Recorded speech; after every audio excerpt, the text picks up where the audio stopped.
Hello and welcome to the Last Word on Spurs. We are, of course, your multi-award winning Tottenham Hotspur podcast. Tottenham Hotspur, they're heading through automatically to the round of 16, finishing in fourth place in the league phase of the Champions League. Tottenham Hotspur, they're there. They are there. They've got more clean sheets than any other team in the Champions League. 6 out of 8. And do not close your eyes. Do not in any way move from your seat wherever you're watching, listening to this show. Guillermo Vicario is on course for the Golden Glove. He is an absolutely fantastic performance.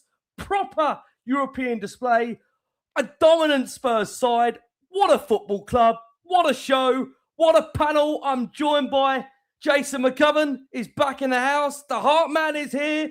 Luke is here from Spotlight on Spurs. Guys, like, hype, subscribe to the show. That win for Tottenham does mean it guarantees home second legs in both the round of 16 and quarterfinals. Spurs can face Atletico Madrid or Juventus or Galatasaray or Club Brugge. So we're coming on to that and more. Let's bring in our illustrious, wonderful panel. Thanks to the amazing audience that are always here with us as well.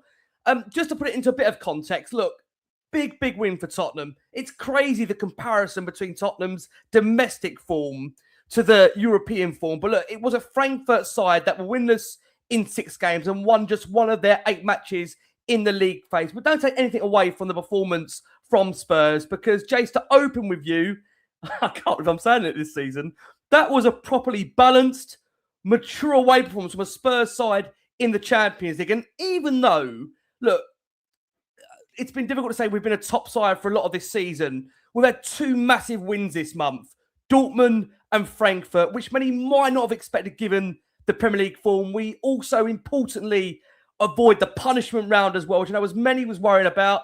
Jace, we'll open with you. Thoughts on the game? I thought it was a brilliant night for us, you know, to have 14 players missing down to pretty much who was left.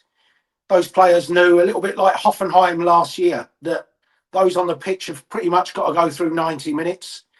You're asking them to win every challenge, make every sprint you have to. So, you know, you're running risk of picking up knocks and injuries, but you've got to have an absolute full shift and full buy-in from every single player on that pitch, and we got that tonight. Some excellent performances. Destiny was immense tonight, wasn't it? I thought, you know, a shift from Kolo, and you know, when we're battering the players week in week out, we're battering the manager week in week out, including myself. You know, to get a win like that, yes, Frankfurt are in poor form. Yes, they're a poor side, but when you're missing 14 players and you're in poor form yourself, that negates whatever form Frankfurt are in, really. So to go there and do it tonight, we went on the front foot from minute 1. We dominated the game, dominated the chances. We dropped back for 10 minutes after we scored, and I thought, please, Tottenham, don't drop back. Get on the front foot, pick this game off. We went back on the front foot. Great goal from Dom. It's just a massive win. It gives us a free week, which, considering all the injuries we've got, those 2 free weeks either side of Arsenal is huge with the players we got missing. There's absolutely everything tonight is a plus. It's a brilliant night for everyone at the club. And it's, you know, let's not talk about the Premier League form tonight. Let's not talk about Man City. Let's just talk. We've gone to Germany, done the fucking business, got our result, got in the top 8, which I said we should do all along. And let's just fucking enjoy tonight. After we've had so much shit all season, let's just wake up in the morning and think, thank Christ Tottenham showed up. And we played proper Tottenham football. Doesn't matter if it's a back 3, a back 4, back 5s. I've said, as long as the intent is front foot, I don't care about the team shape. And we had proper intent to win that game tonight, and we did it. So fair play to everybody, including the manager, including the much maligned players. It's been a brilliant night. Right, that's it. It's not going to get any better than that this season. Fold the show there. We are retiring. We are done. We need to say no more. Let's bring in the Hart man who thought he was coming into a potential counselling session. Good knows what we've been going through this season. Long-term sufferers. Do you know what the crazy thing about that, Dow, is that's probably up there with one of our best performances of the season. You know, when you think we actually barely conceded any real genuine chances, we created a lot of great openings. We missed a couple of really good chances to score. We didn't even score twice. And I think, like Jason said there, considering we've got 14 senior players missing, I mean, we controlled the game. And I know we don't want to go back to the Premier League form, but it's crazy the stark contrast between the Premier League and the Champions League. And Thomas Frank needed that win as well. I think we all needed that win as Spurs fans. Dale, thoughts on the game for you? T talking Tottenham is back in the house. Dale, take it away. You know what? It's what we all needed. We all needed tonight. And for Spurs fans, Jace, I'll highlight something you said early doors. We were talking about it before we got on camera. Is when this draw was made for the Champions League, Jace highlighted the importance. And he was one person who said, we can finish in the top 8 and we should do. And the fact that we've achieved that, forget what's happened in the league so far. This is a great achievement for this Tottenham side. This is a squad that isn't complete, a squad that isn't fully flourishing, 14 players absent, lots of young, inexperienced heads there, new leaders, new people in control. It's a squad that is developing, and it's going to do wonders for everybody you can see on that screen if you're watching, and anyone who's not for that starting 11. It's going to do so much for them because we're now in the top 8. Where, as we would like to joke about tonight, we're the 4th best team in Europe right now. What a wonderful thing to be. But it takes all the pressure off for a minute. And that pressure being taken off these players will allow them to train better this week, will allow them to have their heads up this week, allow them to hear the information a bit clearer this week, because you're confident. And that will do wonders for everybody involved. Also, for us as fans, we go work tomorrow, we're buzzing. We are buzzing tomorrow, and we don't want to hear league talk. We're only talking about Champions League talk. Don't tell me about the Premier League. I'm just talking Champions League. And if the team's not in it, don't get in the chat. And that's the joy we have right now. We're still in it. We're in it to win it. We've got a goalkeeper that we're worried about who's suddenly on course to win the Golden Glove. Like, it's bonkers. Football is a crazy game. That's why we support it. That's why we love it. That's why we've all got our colours on right now. And we'll have them on, we lose or draw. But today we can be so proud of it. The team did wonders. The fans that went to Frankfurt, God bless every single one of you, because I hope you are getting absolutely wasted. I know we've got crackers out there. Crackers out there. Yeah. Have a great one, because you deserve it. I'd love to be there as well. We'd all love to be there, because nights like tonight, we don't get every night. You know what I mean? You don't get these every week. So enjoy, fans. Enjoy. Love that, Daz. Thank you so much. Luke, bringing you in. We've been loving having Luke on this show, although he's been put through a difficult first season of Last One on Spurs so far. But look, it was a job very well done for Spurs, who, look, it's crazy to say, it's never really looked like any much danger of that game, despite missing a whole host of chances. I think that was one of the biggest frustrations was, are we going to take the chances that we just kept on missing? And were they going to keep coming our way? There was a lovely finish from Solanke in there. Kolo Muani. Had to be Kolo Muani as well, helping Spurs get past Frankfurt on the night. But I go back to this point, for all the pain it's been domestically, I think there can be no denying, Frank has been criticised rightly so in terms of style of play, approach to certain Premier League games, but there's no doubt about it. The Champions League form, and in general, this competition has been a real success for Frank. So, been crazy the contrast, I keep on saying, between the Premier League and the Champions League. But thoughts overall, Luke, on the performance before we come on and discuss who we might like to get in this next round for the Champions League. Yeah, I think the guys are right. Let's just enjoy it. Let's not worry too much about what's going on in the future, because we keep saying as a week is a long time in football, right? And only a few days ago was we sitting there in one sort of mindset and everything else, and all of a sudden, as the Hart man just said, we are the 4th best team in Europe. I'm only talking facts here. We don't. That's it. We are absolutely the 4th best team. So I think Jace is right. I actually said similar. That I felt that we could actually get a lot of points in the games that we had in the Champions League, but being able to do that and actually delivering on it is obviously very, very good. There's still a relatively new format. I don't think anyone's too understanding of exactly how many points were needed, because obviously we're still going through this new sort of stage of the Champions League and how many points, and you're playing so many games and everything else. But listen, you can only put what's put in front of you. I said the same thing last year. If we always beat teams that we're better than, we'll pick up a hell of a lot of points. So it was exactly what Jay said. It was perfect in so many ways. And sometimes when you go through what we've gone through in terms of the injuries, it just brings everybody that bit closer, and that bit of togetherness shines through. And hopefully now that's going to be something that we can kick on with. I've started to notice as well with some of the young players like Grays and Chavies, they seem to be taking on a bit of responsibility as well. And if we had a fully fit squad, maybe they wouldn't do that as much because there'd be other experienced players in and around it. So great, as Jay said, top notch for everyone. Everyone deserves credit. Even a young kid again, Byfield coming on again, really young, away game. Like it's great experience for him. And as you said, well done on Frank as well, because you can give Frank as much criticism as you want one way. You have to also be fair and give it the other way. So if he's to blame for the league, then he has to take responsibility for us being fourth at this moment in time as well. Spot on, Luke. Very much spot on. We're going to hear from Thomas Frank shortly during this show.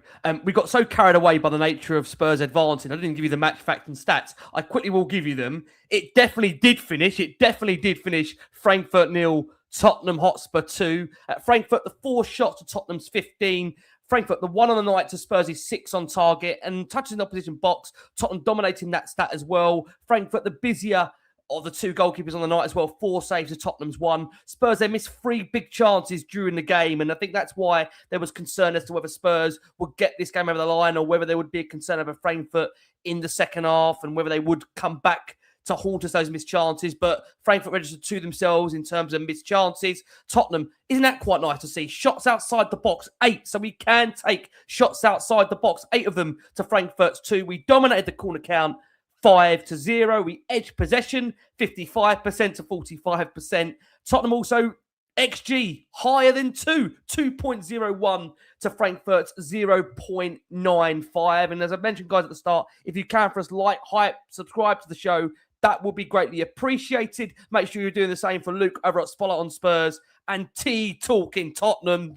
Of course, Hartman is in this house. Right, let's talk about then the potential opponents for Tottenham. So we know this win guarantees home second legs in both the round of 16 and the quarterfinal. I'll say that again for Tottenham, that they can face Atletico Madrid or Juventus. However, they could also face Galatasaray or Club Brugge. You're having a little bit of a debate in the green before we got going. Jace, we'll start with you. Who would you prefer Spurs to be against in that next round?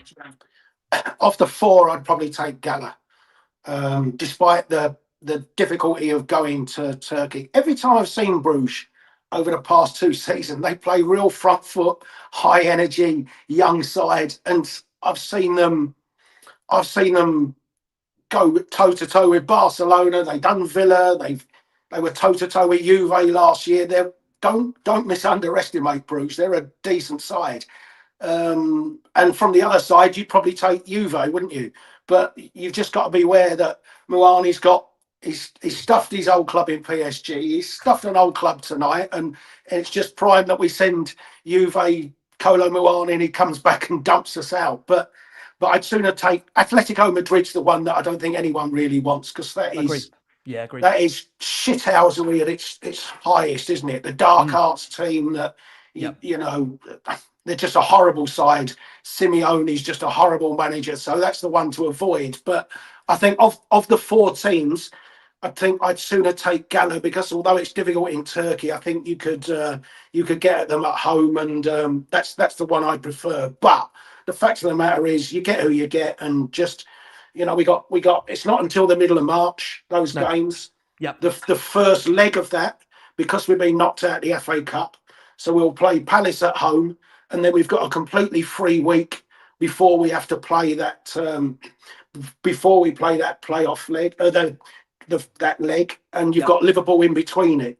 So it's important to have a free week running up to it. Hopefully, we've got 1 or 2 players back, and if we've beaten Palace and that, and you can take a little bit of confidence, then that's all you can do, mate. Because you said Saturday, where's our next win coming from? We've got to win tonight. You just don't know how quickly it can change. So it's a massive chance to go through. Let's give it everything. Yeah, I mean, just for context, I was referring to the Premier League, Jace, but no, I totally understand where you're coming from on that point. Daz, to bring you in, let's also ask you, that opportunity as to what comes Tottenham's way in terms of those teams. Are you on Jason, same wavelength of thinking, or do you have a difference in terms of what you'd like to see Spurs come up against in this round of 16? Very, very, very similar. You wouldn't want Atletico Madrid. You kind of would want that Juve Atletico game to be that Atletico lose to Juve, and that's what you kind of want that to be. And you would want Galatasaray to beat Brugge. So you got one of those two options. Obviously, Liverpool are going to be thinking exactly the same as us because they've got the same route. It's one of we play either of these two sides. You don't get all four. I think obviously Nana Muani looks like he's very much going to end back at Juve. I think where they're looking at, they're fifth in Serie A. They're not playing that great themselves. And if he goes back there, you know what? I'd like to put him to bed. You know what I mean? I like to go, look, you left us, and this is what you left, mate. You left solidness, you left quality, and go and give him a beating. And because we know what he does, we know how he plays. The guys have trained with him, and you go, is they're going to turn it on for 10, 15 minutes, as he seems to do for us, and hope that's the way he plays. But it's all. I'm just glad that we're in the draw. I'm glad that we can have this kind of conversation. Could be a very different stance, but that's a fair draw. I wouldn't want to be in City's case. City have got a horrible batch of teams. I think they've got Inter, they've got Real Madrid. You don't want that side. So I'm grateful for what we've been given.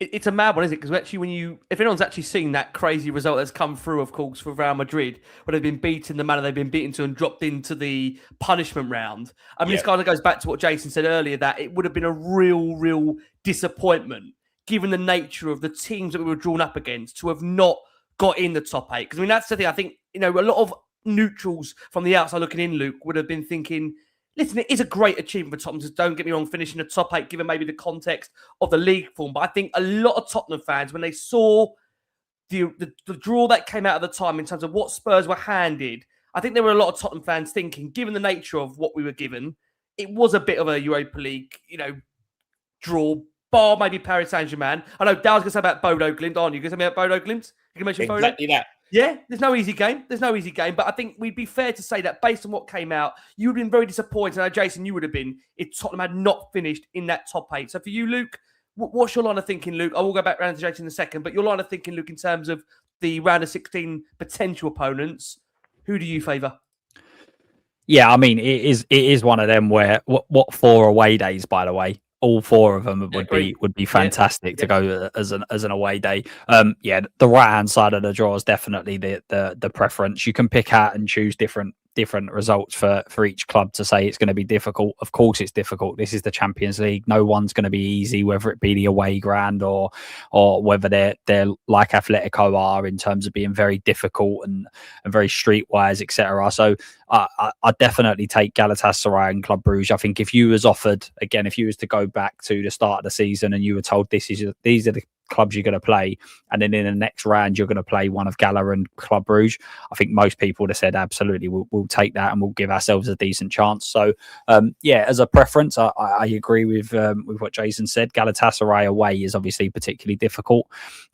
Maybe part of that comes back on what experienced players are going to be back. I wouldn't want to go there with a really young inexperienced team, which I think we done last year in the Europa League. Right hand side of the draw. But I also think, look, when you get into the Champions League, all us fans, that's all we kind of talk about. We want to get there.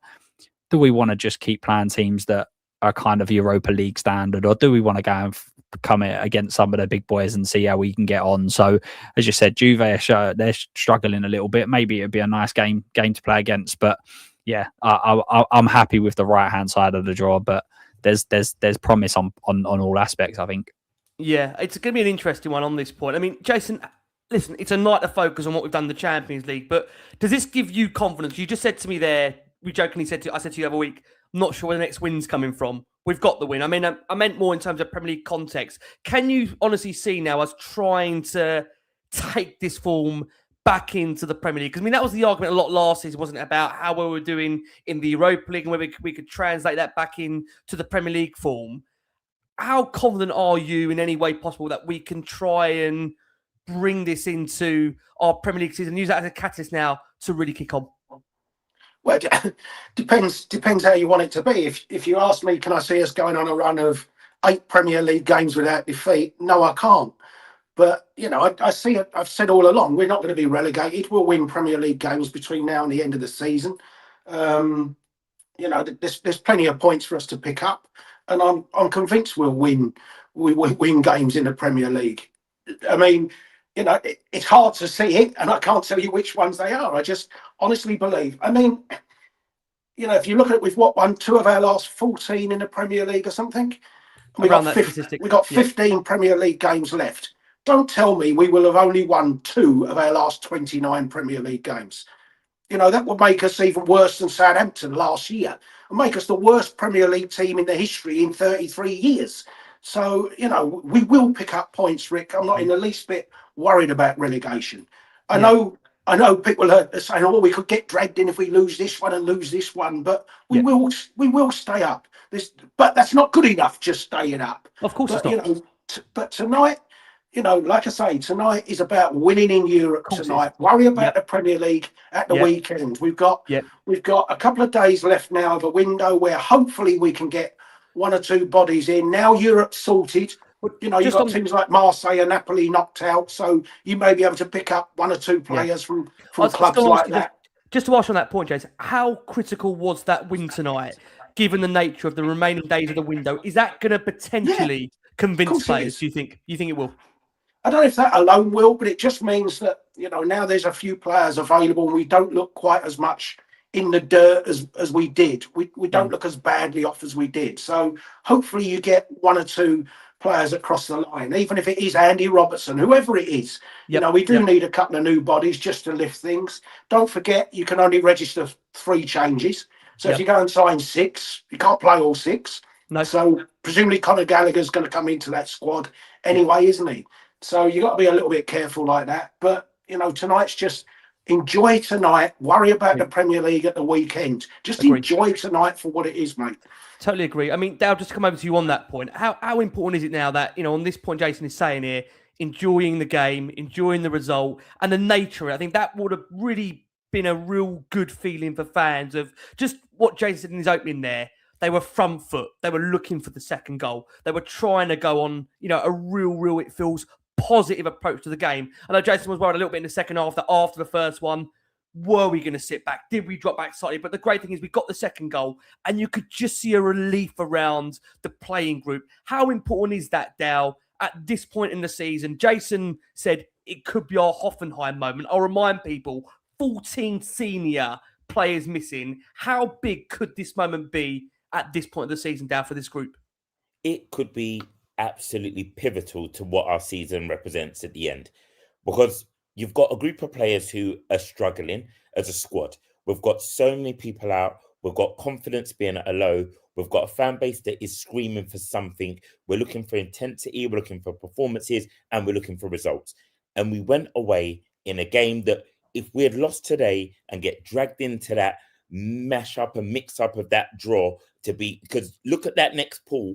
There's a lot of big teams in there that have got to go head to head. We did not want that. And then that game drops right over the derby. It made that game even worse. So what it could have looked like for us could have been absolutely horrific. But what it does do is it gives everyone a lift.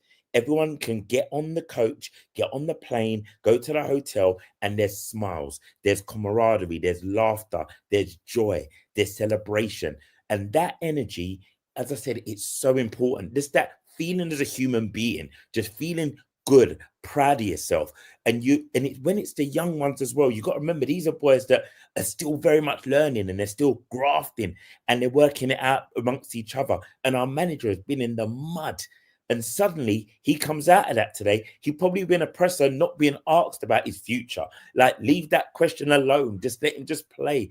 And also, like, you look at our next run of games. And before this game, you looked at them and you went, I can't see where a point comes in. I don't see where we win a game. It's crazy. But with confidence, every single one of those games, you go in with hope of a win. We know we've beaten City. We know what we do to them. Man United had their purple patch. Do we suddenly go, we're going to derail them? We know that Newcastle were hot and cold. We know it's the derby. You never know what happens in the derby. Things just change in football so quickly, like tonight has done. As we say, a week's a long time. By the time we pod again for Europe, where will we be in the league? We don't even know. So right now, this is where just being happy with what this is, staying in what this is, and for the players, coaching staff, remembering this and going, boys, we push on from here. Let's not go back to Burnley. Let's not go back to West Ham. Let's be here. This is where we go from the Frankfurt game. You showed me you can do what I asked you. The intensity was there in the football. When we stepped off, we felt the pressure. We could then turn it back on again. That shows we can go into two different gears. Well done. Solanke getting minutes, getting a goal. Well done. Archie Gray looking like he could boss a midfield. Well done. Simmons getting the space and time on the ball, feeling like he's the playmaker. Him getting the ball and making the game tick. He very much was the man who was keeping the ball moving. He wanted it. He picked it up. All of that gives confidence to everybody. And suddenly you go, I can do this week in, week out. And when you play against teams that press you hard and work you hard, yes, the Premier League's different. Don't get me wrong. I know people go, it's Europe, Premier League different. But it's like training. You take what you get and the positive and you take it into something else. Winning on a European match, on a European night, hostile environment in Germany, you take all of that positives and you run it into that game against Man United, Man City, whoever. That's the energy I hope we can hold on to. And just Luke, coming on to that point we've said there, I mean, it feels like it's been a massive result for the football club, for Thomas Frank, for the playing group. We're going to hear from Frank in a second. How does that make you feel now, Luke, approaching what's going to be coming? Because I think, again, we're asking for a game that's going to give us something to cling on to, something to hope that there is something to build upon here. Do you feel like that, Luke? I know Frankfurt, again, just for context coming into the game, they were winless in 6. They've won just one of their last 8 matches in the league phase. But I think what many people would have been happy about is the manner of that game. I said at the start of the show, we controlled it in big periods. Yes, we missed chances, but I just think, if we were to get a striker to come through the door in the final remaining days of the window, and look, maybe you've got something to make about Muani long term because he seems to love scoring against former clubs, 3 goals and have been against both his former clubs. Gut feeling for you, Luke, before we hear from Frank, how do you feel now as a fan going into this next set of fixtures? And of course, also, we're going to have another Champions League couple of games to look forward to. Yeah, I mean, you mentioned how Frankfurt have been, and obviously they couldn't qualify at all, so it was a dead rubber for them. But actually, that's when teams are just as difficult. They've got nothing to play for. There's a bit of freedom, and these are all sorts of things that we don't take into consideration when we beat them. We just go, yeah, well, we should have beat them. Yeah, but these are all factors. These are all. But the one thing I'll say is obviously very, very happy. Just the fact that we've qualified for the Champions League. As I said, this is what we turn around and say we want, and then when we've got to be happy that we've qualified and we're winning games and everything else. What I don't want is the club to then think this is the pinnacle of us.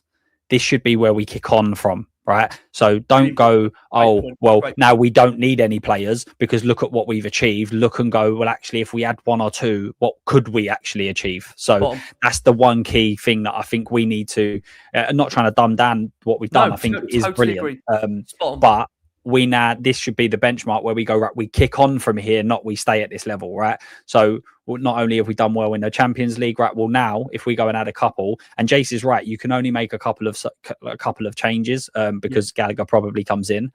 I don't really care about that right now because we need better players. So if we can go and sign 5, but actually look, you're not going to be in the Champions League squad this year because we're signing 5 players, but you'll be involved next year. Do you know what I mean? Because we need to improve this squad now, and it's not by only 1 or 2 players. There's 3, 4 or 5 that could come into this squad. So I don't think we need to restrict it.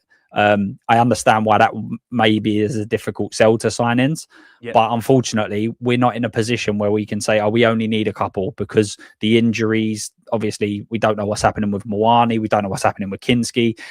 It could be 3 or 4 going out the door and 3 or 4 coming in the last couple. So I think it's a good achievement. It's one that I was hoping we could get to if we had a good run in the competition, but we need to kick on from here. And this isn't a sign of look what we've done. We said we're the 4th best team in Europe. I don't want people to be thinking, we don't need to sign anyone now. Like this is proof that we don't need to. Yeah. These are still some young players. They're going to have some bad moments as well as some good moments, and we need to get some good players and players in there that can take us up the levels, particularly in the league as well. Yeah, well, look, we know Luke, the club listens. Let's hope they are listening to what you're saying there, because I think this is an opportunity now to really actually build on what we've just achieved here in terms of the Champions League, and not for them to sit on their laurels and think we've got the squad. Because if anyone looked at the bench that we had to film, we'll come on to that in a second. This bench has been for the kids. There's no disrespect. Look, we want the kids to get minutes, but you've got to give players the opportunity to give them the best possible chance to succeed at this football club.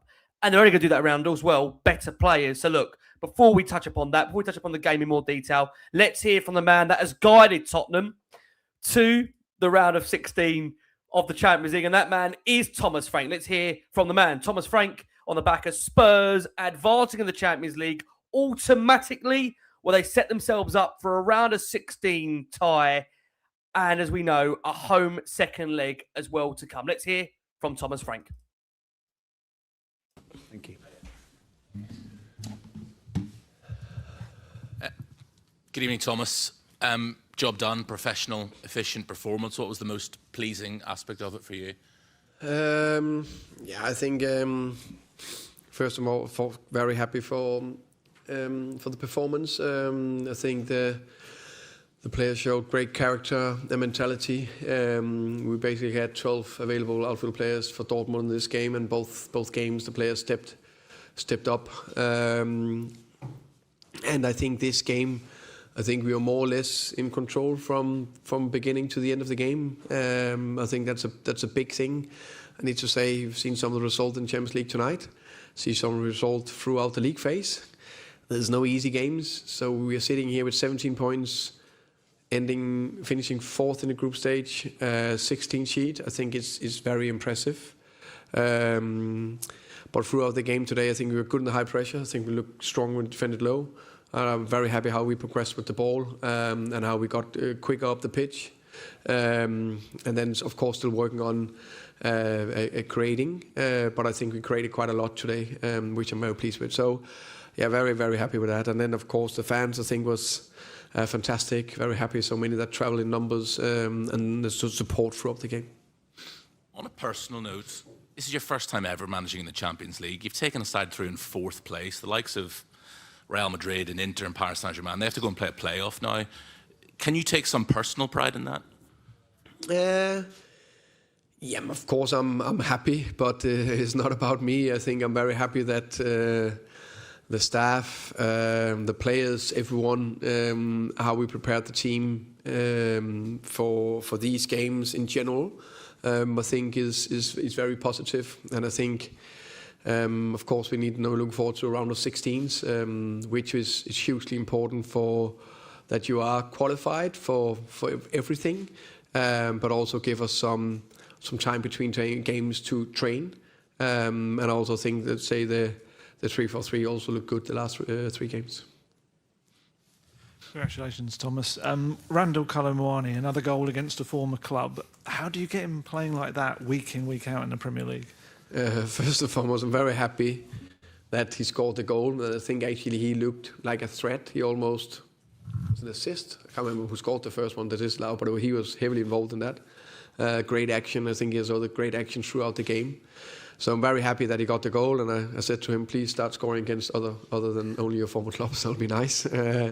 But no, we know when you come to a new club, a new country, it's never straightforward and never in the Premier League. I hope this can give him some confidence. And second goal, Dominic coming on. How much does that just kind of back up your decision to bring him back in? Yeah, but that's so happy to not only to have him in the Champions League squad, but also. It was a tough decision. It was a big game tonight, and I wanted to start Dom, but we need to take clever decisions like we did throughout, because we have been pushing him to the limit. So we know what every science, every experience says that it was the right thing not to start him. So I'm happy that it turned out to be a very good decision. Hi Thomas, congratulations. Thank you. I mean, given the context and what it means, where do you sort of rate that performance in terms of the season? It must be one of the best, I'd say. Yeah. You say the context, everything. I think it was overall a good performance. I think it was actually, as you say, a quite complete performance. I think how we defended in high pressure, how we defended in low pressure, how we controlled on the ball and the chances we created, all that I think looked very good. Yeah. Hello, Thomas. Congratulations. With Kolo Muani and what happened yesterday, was there any chance of him not coming in? Had circumstances been different, you had more players, might you have not brought him out here because of the accident? No. He was ready. Of course, if there was any doubt that he couldn't play, then we wouldn't have done it. But he was fine, and no physical aspect or mental aspect from the accident. Sam. Hello, Thomas. Hi. There's 5 English teams in the top 8. What does that say about the Premier League? Obviously, there's a lot of, we all know how wealthy the league is, but that is quite a dominant position. What's your thoughts on it? I haven't checked that, but that is dominant. I think we all said for a few years that the Premier League is the best league in the world, and I think that's another sign of it. No doubt about that. Okay, thank you very much. Thank you, guys. Thank So yeah, that was Thomas Frank there, and I'm delighted to actually say now we can say this on Last One on Spurs to take you into back in European football. We are delighted to be back once again, sponsored by NordVPN. This is your opportunity now to get around the world. Jason will be using this, I know, in Thailand coming up very, very soon. You can get the best discount off your NordVPN plan to go to nordvpn.com/LWOS. I'll link you to an extra 4 months for free on a 2-year plan. It means wherever you are around the world, you can still watch your favourite programmes, favourite TV shows. All you need to do is hit the QR code. And for listeners that are on audio, follow the link at the very, very top of the episode description. Make sure you check them out. I know Jason's been using a lot of NordVPN as he dips in and out of Thailand, which seems more frequently depending on Tottenham's form. Guys, thank you to the over 7,500 that are watching us live right now. As always, we massively appreciate all your support for Last Word on Spurs. We always ask you guys, if you can, like, hype, subscribe to the show, share it out to a wide world Spurs audience. That would be great. Make sure you're doing the same. Hit the subscribe for T Talking Tottenham. They're in the collabing after this show, as also is Luke over at Spotlight on Spurs. He's collabing as well. He is. We've just heard from Thomas Frank there. Jace, look, we said it's a night where there's been a lot of pressure around Frank. We've battered him a lot this season. How big is that for Thomas, just to relieve some of the pressure? And, I mean, there's no doubt about it. The players are playing for him. We saw it in that game there. Yeah, I mean, you know, there wasn't a lot he could do with team selection tonight. I think we're probably all probably surprised to see Polina playing in a back three. Yep. But he probably looked and thought, well, we went with a back three at Burnley, and actually, you know, despite that result at Burnley, we did create a hell of a lot of chances at Burnley. So, you know, he's replicated that tonight. And we've created a load of chances tonight, or created enough shots on target and things like that. So that was his only choice tonight, is how he used those players. But, you know, I mean, I've piled in on him. You know that. I've not liked him from day one, would never have given him the job. But you still feel a little bit for him when you see at Burnley everything is going through. You don't want to see anyone getting and you know, nothing of that is, the abuse isn't unfair. It's not vile at him or anything like that. But you just don't want to see your manager having to go off to that type of thing. So, you know, it's just a big thing for him tonight. He can think, at least I go home, sleep well. I won't be the one on Sky Sports in the morning with all the talk about when am I getting sacked and things like that. He can go into the training ground tomorrow. Players will obviously have the day off or a rest, or be in the hydro pools or whatever. But he can at least go in, and he doesn't need a lunch. He doesn't need to have lunch with all the board of directors tomorrow, can't he? He can sit there and think, I'll have a pot noodle in the office and just enjoy watching Sky Sports. Don't say the next bit to that phrase, will you? There's no sign of Jamie O'Hara shouting his mouth off and things like that at me. And instead of me being the one under pressure going into the weekend, that can go on to somebody else. So just let him enjoy tonight. He deserves a decent night. And that's all there is to it, mate. At least the noise won't be there going into that Man City game. Yeah. Also, I think that we've got to say it's been a success for him in terms of, again, deployed a back three, worked very well. I think that's what many saw against PSG in the opening game, which Jason was there in Udine. I know Jason didn't like the way it ended, but it certainly looked good to start with, having the back three. So, look, he has shown to some degree ways of operating in European games that some, look, to this point has been a success. So, I mean, Del, just on that point around Frank, does that relieve some of the noise, some of the pressure, like Jason says there? He won't be the first one, all the back pages tomorrow about him being up for the sack. And does that, for now at least, quell a little bit of the noise around him? Because it feels like it's been game-by-game judgment at the moment. 100%, as you heard in that presser. No one asked him about his job. There was no conversation about it. It moved away from it. And he would have known that. He would have felt that because he's been answering it every game.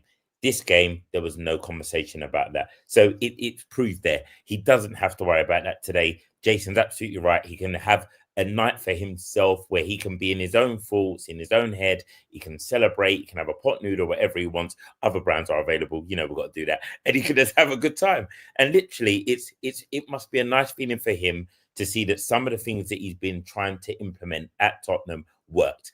Like he said it there, the back three is starting to look good. That 3-4-3, what he's trying to work, he's starting to go, I'm seeing it. The players are getting it. It's starting to work. And that must give him confidence. That must give the players confidence. And that's all we can do.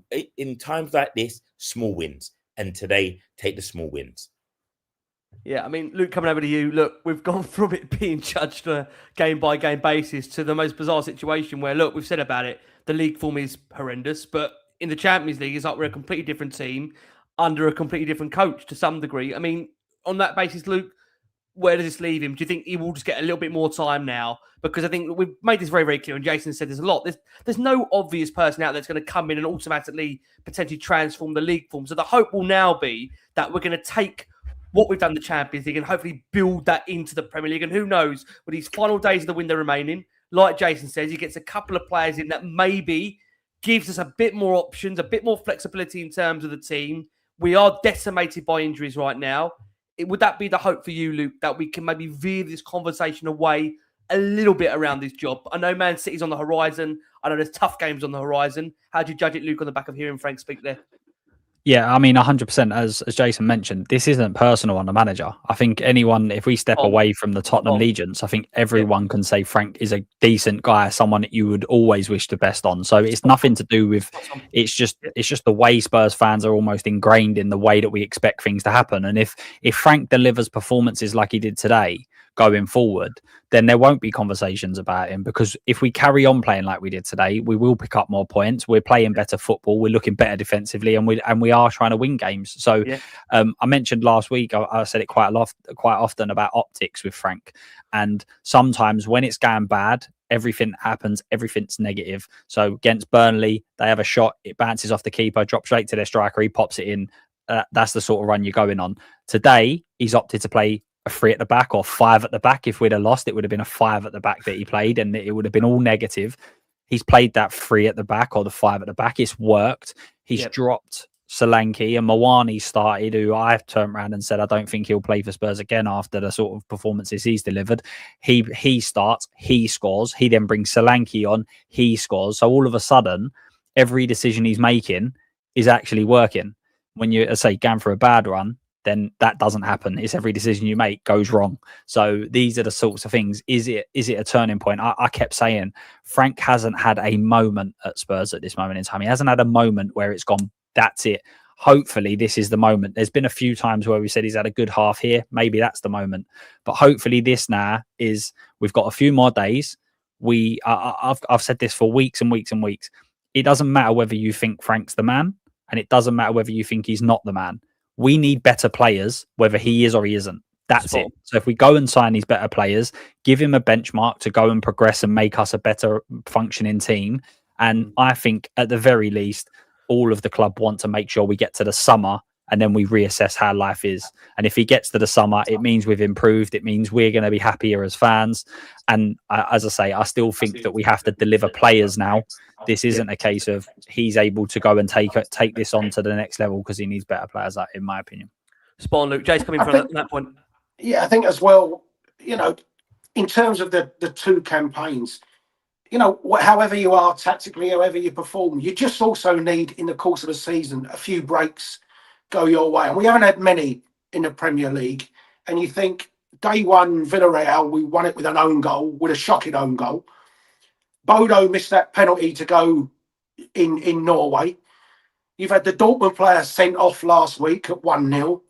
And so, just a couple of things have also gone for us in Europe, which, as you say, you look at the weekends, balls dropping back on Burnley's, come straight off of Vic. Vic's performance in Monaco was immense, wasn't it? So, you just need those couple of things to also go your way, which have gone our way in Europe, and that we haven't had any breaks in the Premier League for. Totally agree. Look, let's come on to the team, because it's interesting that obviously, just so we're also clear on this point, I mentioned about Eintracht Frankfurt and their form going into it. They also did make 6 changes to their team for this game, because they were already eliminated from the competition. So they were never going to risk players unnecessary from their perspective. But Thomas Frank, he was forced into making 5 changes in total. And we should just say again, for those that are unaware, only 24, 48 hours before this, we had Kolo Muani, who was involved in a car accident, who, thankfully was untouched, unscathed. He was fine for it. He was okay for it. So, I mean, from that perspective, that was a relief in itself. He was back at the training ground. There's been a lot of talk around Kolo Muani this week, specifically about his future. A lot of reports coming out of Italy, the fact that Juve are keen to have him at the football club. And I thought what was very interesting is Frank said in his presser there, is that it's great you're scoring against your former clubs. Can we now actually see you, put this form into playing against other teams? Which I thought was quite interesting. Went public with that, because maybe that is a bit of a message out there to, fans as well, that he's aware of this feeling around fans that he's scoring against former clubs, not really doing against anyone else. But in terms of the team, we lined up, obviously, just also clear, we've got no Pedro Porro. He's out as well for a good long period, around a month. Mickey van der Ven injured as well. So Jed Spence and Udogie started as the fullbacks, while Kevin Danso played alongside Pat Matassar, back in contention. He obviously had illness, respectively, along with injury as well. And obviously, João Palhinha was back in.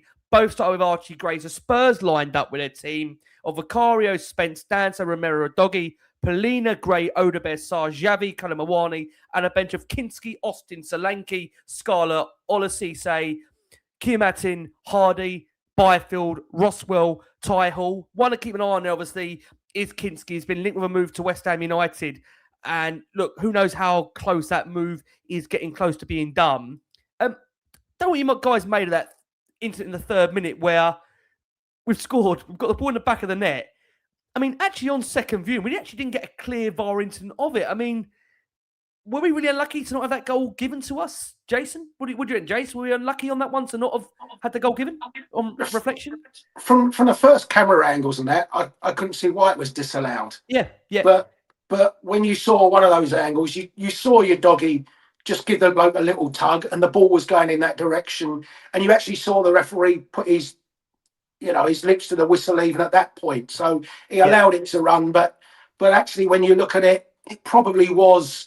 In modern football, it probably was a foul. A little bit soft, but and some may have let it go, but it probably did affect the chance for the bloke to be able to make a recovery challenge. So like I say, I was fuming when I first saw it, because I couldn't think why it was disallowed. But from that one angle, you think maybe there was a little bit of a tug there. And like I say, you could see him already starting to blow his whistle at that point. So But Muani's pace on that was like, where's that Muani been? He burst through, and a good ball into the box. And great that we have 4 or 5 players in the box attacking the ball in the 3rd minute. So it just, even though it was disallowed, it gave me a bit of heart to say, right, we're on the front foot, we're having a go, and that's what I always call for Tottenham to be. Of course. I mean, that first half was interesting because we did create a whole host of chances. We had Palhinha have a header pushed wide by the keeper after Romero headed Xavi's corner his way. We had Sarr firing over after a good move involving Gray, Spence and Xavi. And then it was that kind of moment where you thought, how has he missed that? Kolo Muani cutting a terrific cross and Udogie missing his header in front of the goal, leaving the ball to hit an Odebear, and it bounced towards the goalkeeper. And I thought this is an interesting game with Odebear because I thought we actually had a really, really good performance. I think with Odebear, he's one of those players where maybe I've been slightly harsh on him. There's a potential of him. He's slowly started to grow now into what you can see. And the thing about Odebear is that I think we've been told personally, I mean, again, inside knowledge, but, I think we said this on the show now a number of times that we've been told that in training, if you were to watch Wilson Odobert at Hotspur Way, he looks like an absolute world beater.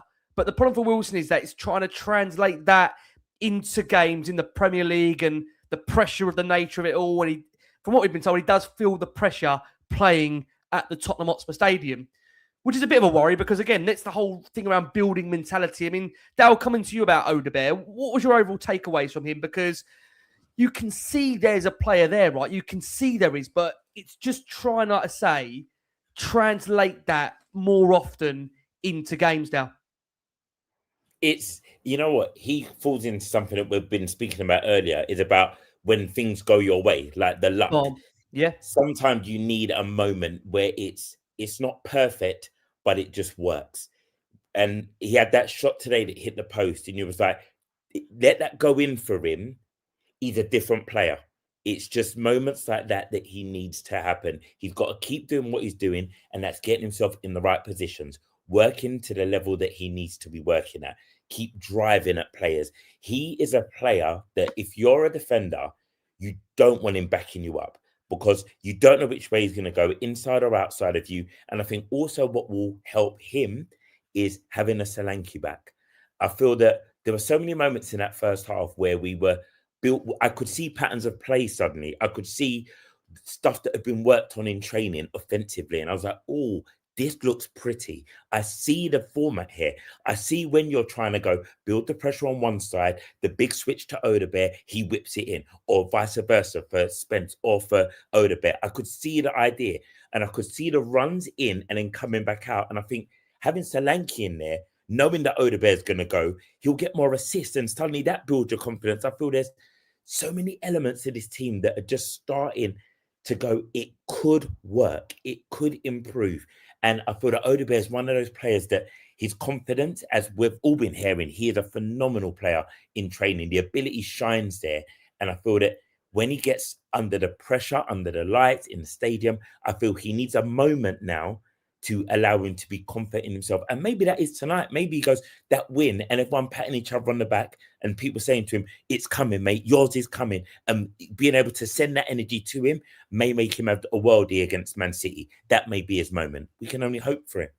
Yeah, no, he had a really good game. And look, again, I know there's pressure on him because I think, again, like we've been blessed during the years of Spurs to have some formidable wingers, right? I said this to Jason earlier, we've gone from having Ginola on the wing. Jason rightly mentioned Bow to me as well. And then when you kind of go down, even Lennon to some degree, I know many were frustrated by Lennon, but one thing about Azar is he would always lift you off your seat at White Hart Lane. And Odobert, he's got that pace. It is just that end product because he is a real live wire. And I think we saw that in definite spells of that game. He hit the post, of course, as well. So, look, after that, Spurs have another big opportunity. The Frankfurt keeper, Santos, hits a pass straight to Xavi, dribble past his man, but the keeper saved with a low effort. And then I think the moment we were all a little bit concerned about, given the nature of how many chances we created. Jace, how concerned was you when we'll go to Luke as well after this, Jace, sticking with you? Larson hitting the top of the crossbar. Was there a worry thinking we've created all these chances, but suddenly one chance for Frankfurt, they go through and hit the crossbar, Jace? Yeah, I just on Wilson quickly, he just needs that big moment. He needs that big moment. I mean, you look at those next 4 games, they're all quite high-profile games. Yep. City, United, Newcastle, home, Arsenal. Imagine if he could get the winner in one of those 4 games. That really big moment. Because I think when you have that big moment, you just get that little bit more respect from the crowd. You get that feeling of belonging from the rest of the players that they think this boy can do it. Whereas at the moment he might be able to do it, and I just think that would be huge for Wilson to get a really big goal in a big game, not the third goal in a 4-0 win type of thing, but to get a really meaningful goal or something at Anfield away or something like that for him. But yeah, I mean, Jace, this reminds me of the Lamela conversation we had 7 years ago. You said to me, Lamela needs a big goal. Yeah, I mean, Lamela's biggest goal was his one at Arsenal when we lost. Yeah. He got the third in a 3-0 against Man United, didn't he? He never really got that. I think his biggest meaningful goal was a winner at West Ham, wasn't it? A header at West Ham when we won 1-0. Yeah, possibly. But in his whole career, he never got that really meaningful goal for us that mattered. And I mean, when you're missing chances, and you're in our form, you do sit there and think, Jesus Christ, we can't. And you are struggling for goals a little bit as well. You think we don't want to go 1-0 down here, and then it's bad enough trying to break them down with a low block, but if they score one, it'll be everyone around the box. So and the bloke probably hit it too well. If he doesn't hit it quite as clean as he did, it wouldn't have hit the bar. It would have stayed under the bar. But was it any more unlucky than Wilson hitting the inside of the post and that not going in, rather than hit the inside of the post? It normally goes in, doesn't it? But that was the one worry. But getting that early goal straight away in the second half just settled those nerves down, didn't it? Well, Joe, it's a really good point, actually, Luke, to come over to you on Wilson that we've had in from the viewers actually on the live show here. Roberto Camp says, with Odegaard, the main question is the end product. Can he turn these shots on goal into actual goals? Because some players just fall short of that. It's a really, really good question. Luke, your thoughts on that and what you made of the overall ending of that first half, because you go into half time, we dominate. We had quite a few chances to be one up, but couldn't take them. And then that final couple of moments in the first half, they hit the crossbar, and you're thinking, I've got no idea what to come in the second half here, because very unlikely Spurs put together, as you've said so often on here, Luke, 2 good halves under Thomas Frank. Yeah, I think everybody had that dreaded as soon as he went through, going, "Oh, here we go again. Spurs are going to deliver yet another Spurs moment here." And in regards to Odegaard, I think it's literally just a case of confidence and him being able to deliver. He's been doing. He's always had flashes, and I feel like over the last probably 3-4 games, he's had a few more of those flashes than we normally see. We might see 1 a game. We're now seeing maybe 2 a game. Then it's gone to 3, and then all of a sudden it's 4. And I feel like that's part of it. I feel like he just needs to carry on doing what he's doing. And what I mentioned earlier, and the guys have mentioned as well, about just having a break. Kudos gets injured. He moves over to the right. Now he's looking like a slightly different player, because he's got ability to be able to go both ways, but he feels to me like he's a little bit more comfortable on the right, and he's kind of gained a bit of confidence, and now he's even coming over into the centre part of the pitch as well. So I think that he's got very, very good qualities, but it's just whether he's going to be able to do that on a consistent basis often enough. People forget he's just turned 21. He's so young that not many people think that if you're at 21, you're 3-4 years into a career, because they look at your miles and look at what Rooney's done and things like that. Everyone has a different career, right? Some people are going to peak at 21, other people are going to peak 25. It just depends. And with him, he's got serious potential. He has to have done, because if you look at PSG, he plays for France under 21s. He has potential. This isn't a player that's useless. We know that, because he wouldn't be playing and doing the things he's done. Yep. But he's only 21. He's still learning. And this goes back to the key thing I've always said about Spurs over the last 2-3 years. We've done it backwards. What you do is you go and get your experienced pros, your players that are going to be consistent, the ones that are going to do the hard graphs, Gallagher's, that sort of thing. And then you sprinkle them with your young players. What we've done is done it back to front. So we've gone and got all the young players, and then they're looking around going, who do we learn from? Who tells us actually, instead of going right, we should have been going left? And actually, instead of crossing it, we should have shot. There isn't any of them around, because they're all younger players. He's looking at Tell, who's then looking at Mikey Moore, who's there. Like, this is the problem. That's why we need to make sure we bring in these experienced pros. And it goes back to the point I was making originally. If we go and get them pros now, Odegaard is only going to learn from that. Tell is only going to learn from that if you go and get good players in. So I like Odegaard. I've still got things in him and Tell, to be honest. I think both of them are going to go on to become very, very good players. Whether it's at Spurs or not, I don't know. But I feel like we need to give them a platform for them to go and deliver. And that means bringing in good players that they can learn from. Luke, love that. So look, that was the first half. For listeners on audio, you are going to hear from skipper Christian Romero. As soon as we get it during the live show, you're going to have it. So you are going to have Christian Romero come through to us live on air, as we're going to do that. Very quickly before this break again, just to have a quick reminder for you guys out there that we are delighted to once again be backed and powered by NordVPN. Of course, look, we are going still on a European tour, a European journey. If you're on the move, if you're going to be going away in these next few months and you want to have NordVPN, the device you need to make sure you can still watch your favourite programmes back home, you want to watch football around the world, any kind of sport, If you're Jason, you want to try and watch the underwater juggling championships and the tiddlywinks of Thailand and what it offers in Japan and all the famous states, make sure you do check out nordvpn.com/LWOS. All receipts to Jason McGovern, and he will thank you. And he's actually doing that right now, as you can see him typing away there. Honestly, that guy, what a multitasker. What are we going to do without him? We're never, ever going to survive. Right, we're going to take you through to the second half of the show. I'm joined by Luke over at Spotlight on Spurs. He's in the collab link. Go and hit subscribe now. Do it now for listeners that are watching this on the playback. The same for the Hart man at T Talking Tottenham. Hit the collab link. You won't be disappointed. They are fortnightly, but it's worth the wait. It's worth the wait. And it also means there's less pain, more gain. Got it? Right. Randal Kolo Muani.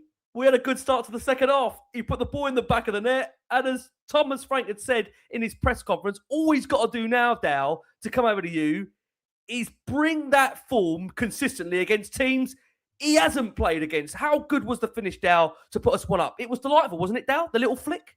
Lovely finish, but also a lovely work move. You could see what I spoke about earlier is that you can see stuff Tottenham are working on in training. You saw that was a move that had been worked on. The free kick was taken, it moved around well. Romero's run to the back post. They knew where it was going to end up and they got there. And that's the type of football we want to be seeing. And to say if Muani would do that, we'll be very happy to keep him. It will make a loan successful. It's just been so hot and cold. It's been disappointing because we know there's a player in there. As Luke spoke about the Odebers and the Tells. Remember, when we were after these players, Muani was the one we wanted before all of them. He was the one showing more potential than all of them. And we were desperate to get him across the line. And now we had him. We're like, come on, this has got to work out. It's got to be great. And he's only shown us these little moments against clubs that he's played for. And it's frustrating. It's really frustrating. I really hear like Luke's comment there about getting those established pros around. Like Muani is someone who I believe Tel and Odebear must look up to and go like, you're above me. You're ahead of me in the national lineup. You're the guy. So having him around training, and if he's dropping his shoulders and not delivering, that's going to influence their game. And it's like, it's such an interesting conundrum about just what you learn and who you learn from and how you take on the experiences around you. And seeing him score today would have been massive. And I hope that he can give us that while he's with us. If he's here, he's got our badge on. If he plays like that, happy to have him around. Yeah. I mean, Luke, coming around to you, I know not everyone is absolutely adoring the manager, but this set-piece coach, God, and we got to keep this set-piece coach at all costs at the moment, Luke. I mean, he's been unbelievable for us, hasn't he? Yeah, I've noticed as well, they've kind of added a new layer to it as well. It seems to be a corner back post Romero just throwing people off of him and him coming onto it. And then I think they've done the same thing with Danso as well. So, listen, you need to... I'm absolutely fine with you looking to score goals in different ways. I think it's exactly what you need, because in some games you'll be coming up against a team that's playing 5 at the back and they've got 3 massive centre halves. So scoring from set pieces is going to be difficult. I just don't want it to be relied upon. I don't want to be that's we want to score goals from set pieces sort of thing, and that's where we're going to get most of them. Because if you don't score, then what happens? So listen, mixing it up, moving it around. I don't like that we rely like long throws, for instance. I think sometimes we just need to go it short. Just go short, because by the time you take so long, it kind of takes the impetus out of the game, the attacking intent. Sometimes you just need to change it up. And I've noticed they've started to do that with corners a little bit. On a couple of occasions, they went short, then it went to Jed Spence, who crossed it in instead of going direct from a corner. So I think that I don't want it to be one stringent, this is how we do it and this is how we're going to keep doing it until it gets right. But mixing it up, changing it around. As I said, I'm a fan. I want to see attacking football. I want to see intricate things happening. That's what I want. However, there are going to be games where you're going to sit back, you're going to drop off, you're going to sit behind the ball, you're going to try and counter. That has to happen. There's always going to have to be that in football. So, yeah, for sure, I like the fact that we're able to score from a variety of different places. But I think from open play, we just need to be a little bit more creative. And I think that's part of just getting the better players back, the bigger players back, the ones that are most likely to score goals. And Muani, kind of going on to what the guys just said about Muani, I completely agree. When he came in, I thought he's going to definitely be able to take us up a level. Maybe he's not the final goal, but he's definitely going to take us up a level. But he just don't look like he's that interested, whereas today he did. And going to what Frank said in his press conference, players react differently. Some of them need an arm around them, which I think Odebert does. I think he needs an arm around him to say, whereas Kolo might need a It's brilliant. Score against another team. You've had 2 games where you've and some players respond to that. I think Madders has said about it in his YouTube channel that challenge me, tell me I'm not good enough. Xavi's come out and said in the statement of why he signed, instead of Frank going to him and going, I think you're amazing at this, you're amazing at that. Frank's gone, tell you what, you don't really defend much. You don't really do this. You don't really do that. And you have to gauge where your squad's at and what the mentality of the player is, and maybe telling Muani, this isn't acceptable what you've done. Like, you've scored a couple of goals in the Champions League, but what have you done in the league? Maybe that's the kick up the backside that he needs for him to now kick on. And again, the break, he might be sitting there thinking, nothing's breaking for me. I'm not scoring. I've not got the touch. He gets a goal today, and now all of a sudden he's thinking, I can't wait for the weekend. Give me City on the weekend. Whereas he would have been thinking, I'm not going to score against City before today's game. So football is a very strange game, and it changes ever so quickly. Confidence is key, and hopefully he can now kick on as well. As I've just said about Spurs, he can kick on and actually deliver if the decision's made that he stays at the football club.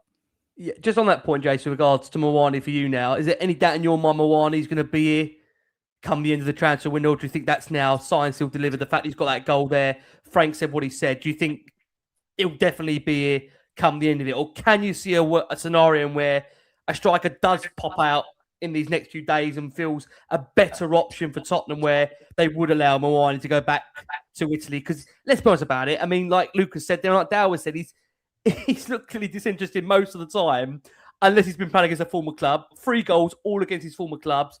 Can he take this form into other teams, or is this as good as it gets? What do you think your gauge going into these final days of the window?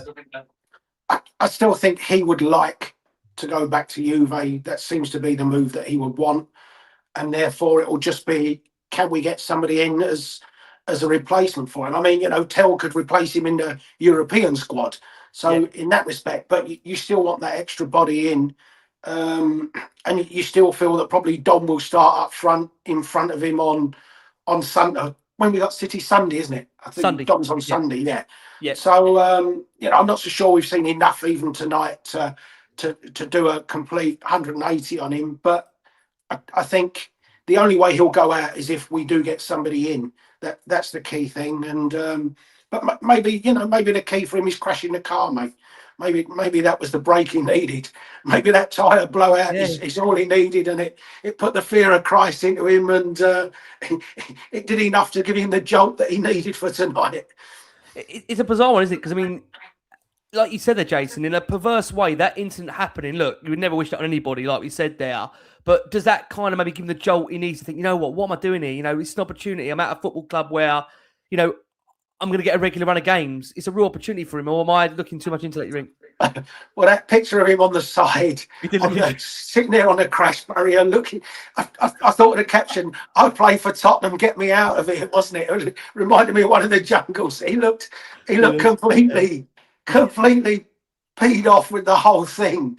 So, I mean, like I say, I still probably think that he'd sooner go somewhere else. But and the fact, not being funny, the fact that he could go to Juve and we could play them, we can't just stop him going to Juve for that. We've got to look of who'd be better at Tottenham for the next 4 months. Somebody else in place of Kolo Muani, rather than just worrying about the possibility that he might play us in the next round or something like that. So if we can bring in somebody who's a bit more reliable, so be it. The only thing is, Sky put, I think, a graphic up on Monday, the top 10 transfers that have come into the Premier League this summer, and 8 of them have proved to be totally unreliable. So, even if you go and sign a big name, doesn't mean it's going to work, does it, between now and then? Last year it was Tell, and has Tell really worked? That we thought Tell would be a big signing. That hasn't gone the way we want. So we'll have to see, mate. We'll have to see. We will have to see. I mean, that goal eventually for Randal Kolo Muani means it's 4 matches in a row with a goal contribution for Christian Romero. Let's hear from the skipper, who is taking Spurs through to the round of 16. Here is Christian Romero in English once again. He's getting used to this. Let's hear from Christian Romero, the skipper of this Tottenham team. Right, we are going to hear from Christian Romero in just a second. We've got to decode these. We are going to hear from Christian Romero in a second. Before we do, let's actually come on to the second goal of the game, which did put Spurs safe eventually. scored by Dominic Solanke. Look, it's been a difficult time for Dom because I've personally said, I really respect what Dom does bring to the team, but my concern is he going to get enough goals that's going to make me not worry about bringing in another forward? And to be fair to Solanke, he comes on, makes a difference. It was actually a composed finish from Solanke. Very much, I would say, Harry Kane-esque. That's how good the Solanke finish was, Luke. Let's come to you. I can see Luke's giving me an eye there. I'm not sure Luke agrees with me on that. Luke's giving me a look to say, Rick, you've gone too far here. No. It's just amazing. I saw your eyes 3 days ago.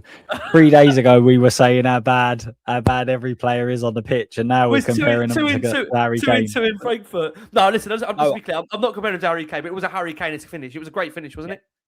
Yeah, no, I actually said in the last game when he came on, I think he will definitely bring something to Tottenham, and actually I think he works very well. I think the guys mentioned it earlier in terms of Odegaard. I think he is the sort of player that can bring players into the game, and especially if on occasions we like to go longer. I think he's strong on the ball and he's able to link up. I think Xavi Simons and Odegaard are very much intricate sort of 1-2 players. They like to be able to pass the ball, get it back, and I feel like Solanke's got that touch to be able to bring them in. But I actually watched a lot of his goals for Bournemouth in his last season, and he was much better in the air than I thought, and he was actually quite clinical on occasions. It's almost like he just needs to be in a bit of a run. I think that's really going to help him, that goal, because it felt like it was a player that just kind of needed something to just fall for him and it go ahead, and then that means that he'll be able to kick on. So I think he pounced on it quite well, and then a really, really good finish. My worry was that he misses and then he has his own little confidence crisis and everything else. So the fact that he's notched, again, it's a Champions League. I think we really underestimate, like, we say it all the time about signings. They'll want to play in the Champions League. They won't come to us because they're in the Champions League. And then we'll go and score a goal in the Champions League. And it's like, it was only against the team that are on the way out and they're knocked out. And the Champions League is the pinnacle for most players. So if you're in it, if you score in it, it's a massive, massive thing, regardless of who you're playing against, regardless of why the circumstances of it. So he'll be absolutely buzzing. And he'll, again, be going into the weekend going, put me up against the best centre-halves in the world. I don't care. I'll be able to score like I did on the midweek. So, yeah, I think it's brilliant for him. And hopefully, again, benchmark, kick on now. This is the level. Continue to do that rest of the season. Once he got into his rhythm last season, he had that fantastic run, didn't he, for us? And he actually scored different types of goals, didn't he? There was the terrific goal when he picked it up against Man United, drove, cut inside Lisandro Martinez, put it in the bottom corner. There was that great little goal where he dinked one over against Villa when he got through a really composed finish. I loved his header against Newcastle on, I think it was New Year's Day, wasn't it? A whip cross. He got across his man, got his header in. He does score different types of goals. Is he an elite striker? Is he Kane-esque Haaland? No, of course he's not. But he's a decent striker. He'll score more goals for me in the Premier League than Gyökeres and people like that will. But he got into that rhythm, didn't he? He scored 8 or 9. Then he picked up that injury that missed 2 or 3 months of last season. And from that moment on, he's been struggling. But he took his goal really clinically today. And I think it's a massive thing. And he just gives you the chance that you don't feel like Muani is going to dominate with his head. Matisse Tell, if he plays the striker, is not going to get too many headers. So you feel that when we get the ball wide, it's got to go into feet. Whereas, that Newcastle goal last year shows that when you get it wide, or you can cross from a little bit deeper, and he can get across his man and get in a good header. So I think he'll be he'll definitely give us something that we haven't had so far. We just need to keep him fit, mate. And then that's. Go on, Luke. Go on. I was just going to say, and the season where he scored 19 goals in the Premier League for Bournemouth, he played 38. Some players are not good at coming in, dropping out, not playing, add an injury, off for a few weeks and back. Some just need to consistently play, and maybe that's part of it. He as I say, played 38 for Bournemouth, came to us, and the second game he's injured. Typical Spurs, right? But maybe he needs to get that continuation where he plays week in, week out to get up to the level, and that's when you'll start seeing an improvement in the goal record. So I think that's all part of it, and that's why I think that being able to get that one today it's just able for him to now hopefully kick on and go on a bit of a run. Dal, for you, do you still have confidence that he should be our main number one striker? Do you still believe that, Dal, based on what you've seen? Or is it just a case of seeing if we can keep him fit? I mean, this seems to be the key at the moment. Can we keep him fit? I think he's got all the potential for me to be the guy this season. He's got it all if he's fit. Because, as Jason said there about people winning the ball in the air, he's very, very good in the air. And we've got wingers who now cross the ball. You've got Odebear who's going to whip it in. Tell likes to whip it in. You got Udoji when he's there, whips it in. Spence knocks it out and will look for a cross. You got Pedro Porro when he's there, looks for the cross. You have a striker there who's good in the air, and his hold-up play is phenomenal. So he will give the link play to the Javis, to the Odebears, Tells, who play close, to Pap Sarr, who wants to do the run behind, Gallagher. He will bring these players into matches, which we haven't had. We've not had a striker who the ball sticks to. Richarlison has moments, but this is someone who, if he's fit, consistently can do that. He may not score in every game himself, but what he will do is bring other people into game and give them opportunity to score. So I would definitely stick with him. And to be fair, it's a tough window to get a striker right now, because as we spoke about teams that are not doing well in Europe, a lot of the big strikers ain't there. There are teams that are doing well. And if you look at where the money's gone on big strikers, the big strikers are not really putting in big numbers. So it's a really tough window. Everyone is looking for that goal scorer. Everyone's looking for it.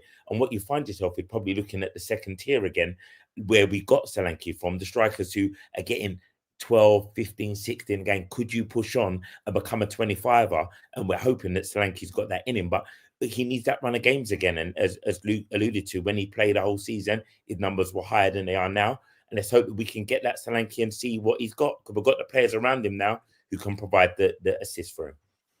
Yeah, I mean, I say it's been an overall really positive display for Spurs. Christian Romero, for those, we are still working on the video, the interview. We may or may not be able to bring it to you. It will be on our audio feed, I can tell you that. He, defended ever so well in the first half. He's grabbing assists, as we mentioned, for him. Did lead by example, did get player of the match. And, just a shout out Jed Spence as well. Got himself in some decent positions. Wasn't always great with the final end product, but did work. It felt very, very hard across the game. Archie Gray, another one like Dallas at the start of the show. Big game for the youngster. Big, big game for him. I think it's fair to say he covered a lot of ground on the pitch, probably the most out of any Spurs player. Teed up Sarr in the first half as well. Sarr, I'll be honest with you, one of those halves and games where it's difficult to really rate Sarr as a whole. I thought, he's back in the team. He's just come back from AFCON. He's been unwell. So, look, again, we'll have to see if he's going to really kick on. Because there was real high hope around Pat Matasar. But whether we're going to see that long-term will be interesting to see. Xavi Simons, I thought, gradually as the game moved on, I thought he progressed. So there's signs that this team, when it comes together, potentially needs a bit of just sprinkling to it in these final days. And if it gets that, then hopefully we can have a positive second half of the season. I mean, you boys might think I'm crazy asking this, but what is the target for the Champions League, Jace, now? I mean, do you think we can win it, Jace? I've got to ask the question. Is that ridiculous? I'd be surprised if we won it, that's for sure. But, all you can say is, when we got to the final, I didn't think we'd ever get to a final of it. So you just don't know as the draw goes on, do you? That a couple of teams, one or two of the big boys knock each other out. But it's not always the best team that wins the Champions League. It's not always the best team in Europe, is it? No, not necessarily. But, I don't think any of us really saw Inter get into a final last year. I'd be surprised if we won it. But in fact, I'd be astonished if we won it. But what I would all you can do is beat what's in front of you. If you get the next round, and if confidence grows, if we got to a quarter-final or semi-final, you feel quarter-final at the moment is probably our best level to be. Then you feel like you're up against the elite teams. But you don't know, mate. You don't know. I'm certainly not. All the time you're in it, you have a chance to win it. You can't win it once you're knocked out. So that's all you can say. What made me laugh is, Jace, I remember you voice noting me from Udine when you felt we chucked the Super Cup final in the final 10 minutes. if he wins the Champions League, you have to give him 5 more years. I mean, football, crazy game. Now, you were laughing there. I was asking Jason that question. What's doable? What's believable in this competition? Is it one of those where, again, the further you get, similar to the Europa League last season, you believe a bit more? Is it just nice to have a dream? Is it nice to have something to cling on to? Because, everyone said that last season, for as bad as the league form was, everyone kept saying, yeah, but we've got the Europa League. We're still winning the Europa League. Is that what this is second half of the season is going to be? We're going to keep saying we're in the Champions League. Rick, we're Tottenham. We just have to live in hope. You know what I mean? We just got to go with the dream, the ride. We're in it. That means we can win it. You've got to be in it to win it, and we are there. We don't know who we're going to play next. We play that game. If we win it, we just keep going with the fairy tale. You know what I mean? Because we can win it, and that's the logic of it. We're in it, so we can. Will we is a whole different story. Right now, we're in it, and we can. If you look at last season, we said we never thought we'd end the season where we finished in the league with the Europa Cup. Now, who knows where we're going to finish in the league? We could have the Champions League. It's Spurs. It's all Spurs. I love this team for the madness that it puts us through. And I would not be surprised to be sitting here going, this is the Champions League final night. I wouldn't be surprised because Tottenham can do that to us. I just wouldn't be surprised. I mean, I want to say I wouldn't be surprised, but it's the most illogical club that you never know what's going to happen. You just don't know. Luke's laughing away there. Luke, I can't actually generally asking this question. People might think I've just taken a couple of, I don't know what they would have thought I would have taken to be asking this question. What do you think, Luke? What's your gauge on this? Is it one of those where, depending on how the draw works out, because, we are on the favourable side of the draw. Let's be honest about that. And as it goes on, we know we're definitely going to have a home second leg in the round of 16, and we're definitely going to have a home second leg in the quarterfinals, Luke. So, I mean, to be fair, our home form in the Premier League, don't talk about that, but in Europe, it's good. It's good, our home form in Europe. So, Luke, what do you make of this? Yeah, this club is just crackers, right? As I said, he's out there. There's a lot of people they've met him tonight. They've enjoyed seeing crackers out there. 3 days ago, we were saying how we can't beat the 19th in Premier League, but all of a sudden, we're now champions of Europe. We know we are. So, listen, if any club could, then Spurs could, 100%. I mean, 17th and champions of Europe sounds like it's got a ring to it. Why not do it twice? 23 games at home without a defeat in Europe, and we've got that as the home second leg. Yeah, but in all seriousness, again, this comes down to what we do in the next 3 or 4 days. If we can go and sign get 1 or 2 decent players over the line, and players come back from injury and they're actually kicking on, because so we've got a bit of time now between now and the next game. And we could be, let's be realistic here, we could be in a situation where we're comfortable in the league, but not actually going to challenge for anything. And then all of a sudden you start looking at things. Arsenal might be in a predicament where they're looking at actually the league's the focus here. Like, we want to focus on, I always use Liverpool and Man City as the examples when you're talking about what clubs want to become. They went through a period, Liverpool were really, really good in Europe, but couldn't win the league. City were unbelievable in the league, but couldn't win in Europe. And if you said to them both at the start of the season, right, swap, City, you're not winning the league, but you'll win the Champions League. And Liverpool, you're not going to challenge in the Champions League, but you'll win the league. They both would have gone, absolutely, we'll take that. So when it gets towards the end of the season, it depends on what your priorities are and where you want to go with them and everything else. So listen, it would be absolutely ridiculous, but Spurs are very capable of the ridiculous. So let's see. The one thing I'd say, Rick, that we need, you got so many players that are out until April. You can only make 3 changes in terms of Europe. But when you start playing the elite teams, you can't be looking at a bench with 6 or 7 school kids on the bench. And there's nothing you can do about that at the moment, in fairness. Nothing you can do. But, having 5 or 6, at least 5 or 6 senior players on the bench is a must if you're going to be able to do it. Because if you go to a Real Madrid or a PSG's, or it doesn't matter, any of those big European teams, and you're looking and thinking the starting lineup has got to play the entire 90 minutes. That's hard to do that in 2 legs. So we definitely need, Kudus isn't back till the end of March. We'll have played the next round by then. If you're lucky. Benton Kerr's out till then. Ben Davies has gone for the season. There's 5 Matters. Will Kulu even make it by then? So, you've got to have a few options. And with only three 3 new registrations or changes, you're still going to be looking at 5 or 6 kids on the bench even then. Yeah. Right. I think they're the answers to the last question of the show.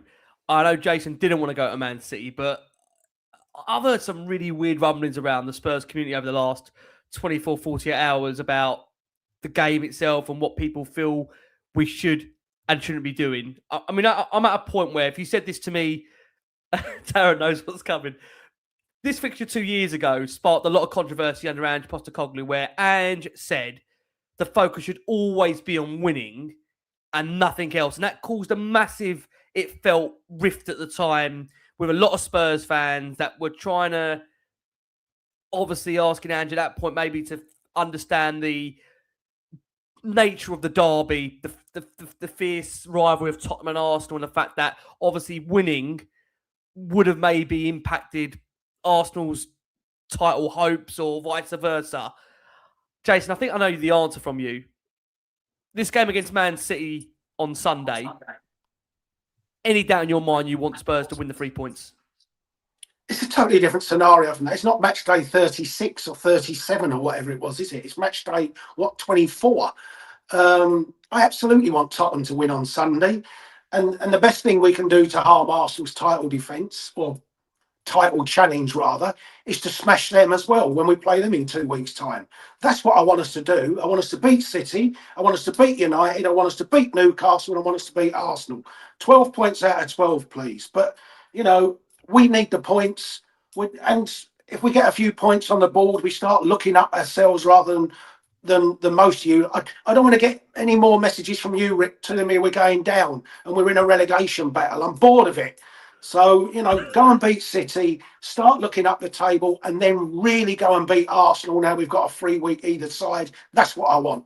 Well, I was just about to say back to you, Jace, if we do what you've asked the team to do, we definitely won't be getting relegated. So you can relax, you can be fine, and you are not going to get any more questions from me. But just, you know, when Jason does walk back into this show, God help what he could be walking back into, right? Just to pre-warn him, we do know what he's walking back into. It'll be around March time, by the way. And don't you dare extend your flight because you can't.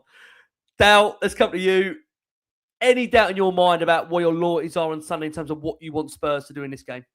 No doubt at all. Straight win, get the points. Arsenal fans can get excited. Oh, we've done them a favour. And as Jason quite rightly said, then we're going to spank them. And then City can thank us. Could we go, look, we've knocked them now. There you go. That's where it's going to be. We can't be thinking like this, like we did last season. I'm not doing it. Like we're playing for us, and let them crumble by themselves if they're going to crumble. Let's not hand nobody no free gifts here. We gave out enough free gifts earlier in the season. I know. Enough to them as well. Enough to them as well. Say again?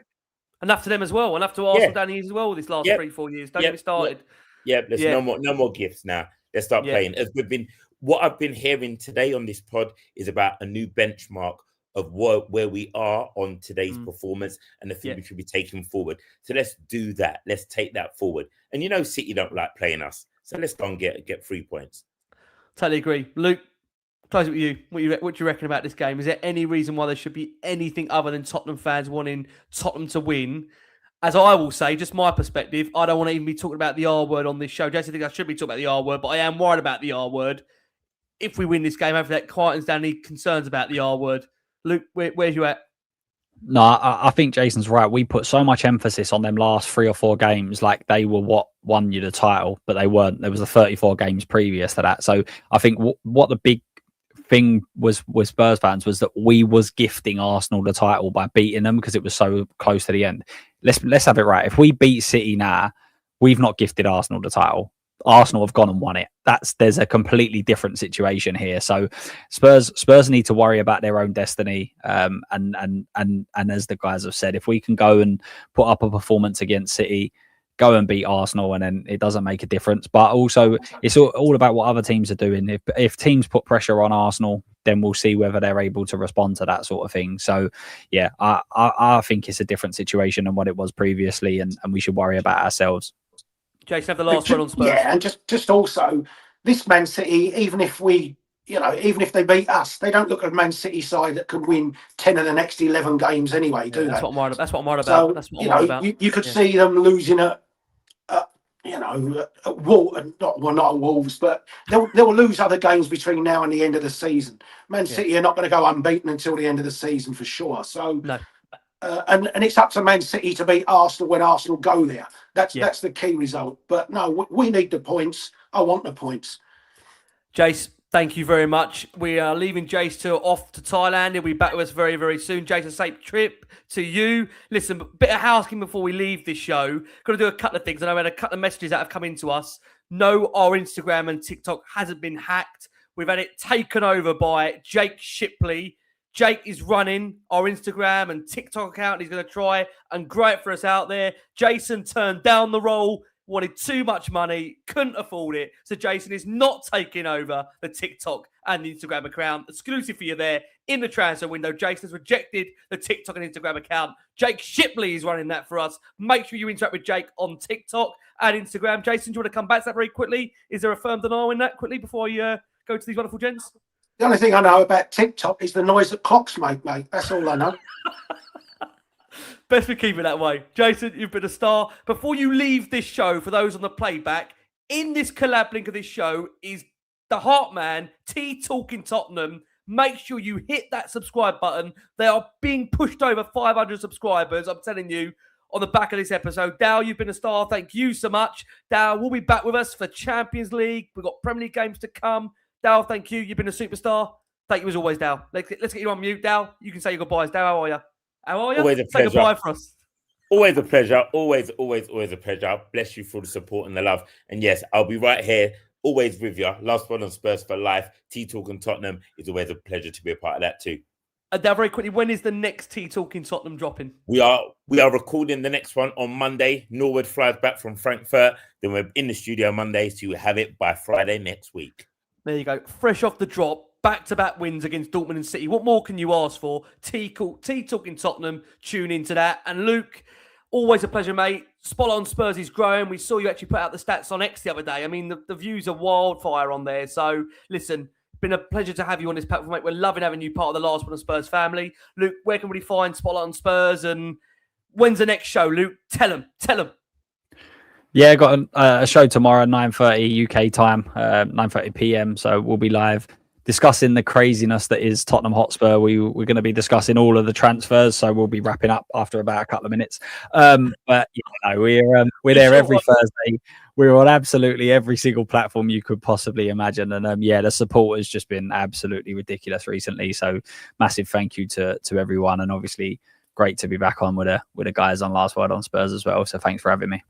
Luke, you're a star. Thank you so much. Make sure you do, like I say, go and subscribe to Luke over at Spotlight on Spurs. Same to the Heartman at T Talking Tottenham. Jason's off to Thailand. I'm stuck with him, so we're not going anywhere on this show. We're going to be closing soon, of course. Transfer window on its way and more. I want to say a massive thank you to the boys. Jace, safe flight. We'll see you back with us very, very soon. But from Luke, from the Heartman, from Jason, to the over nearly 10,000 that have been watching us live. Thank you, and to the hundreds of thousands on the playback. Thank you so much from us all. Keep safe, keep well. The European tour goes on. And as always, come on, you Spurs!